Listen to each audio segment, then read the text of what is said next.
but we're now joined by Ingrid Srinath, the Director at the Centre for Social Impact and Philanthropy at Ashoka University.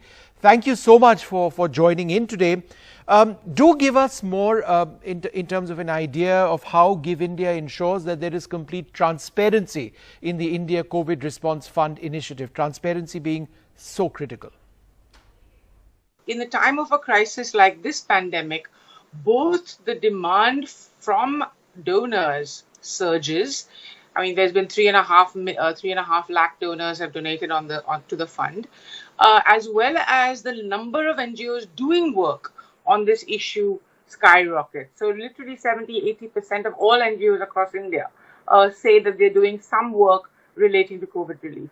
And so what Give India did to cope with this surge in both, if you will, supply and demand, was to create a 20-person advisory board comprising of really eminent people across business, philanthropy, and civil society to oversee the whole process, define the mandate for the fund, define the fund's priorities, and then continue to monitor the performance of the fund.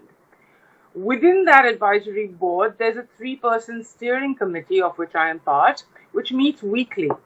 And what we do is review proposals that have already been vetted by the Give India staff to meet their criteria, and then we examine them for their fit with what the fund's purposes are. And so, and then we report back to the board on this. So in a sense, there's a kind of a 3-step vetting of every program that receives money from the fund. Right. Yeah, right. Ingrid Srinath, thanks very much.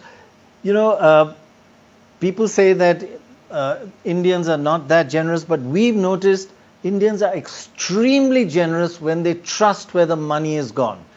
And your ICRF, the India COVID Response Fund, is a trusted fund.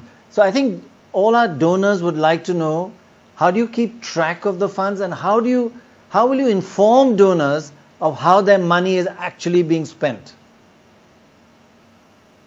So all disbursements are reported weekly on the ICRF website and through social media accounts of ICRF.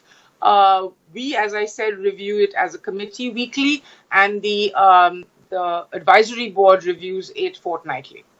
Donors are separate. So there are 2 stages. One is, of course, just letting them know how their money is being used, which is just information. And then at the second stage, to give them impact reporting. So it takes about 6 to 7 weeks for NGOs to be able to actually report back and say, these are the households that we covered, these are the number of children that we reached, this was the impact of your money, with the sort of evidence of that impact. And so at the second stage, donors receive impact reports.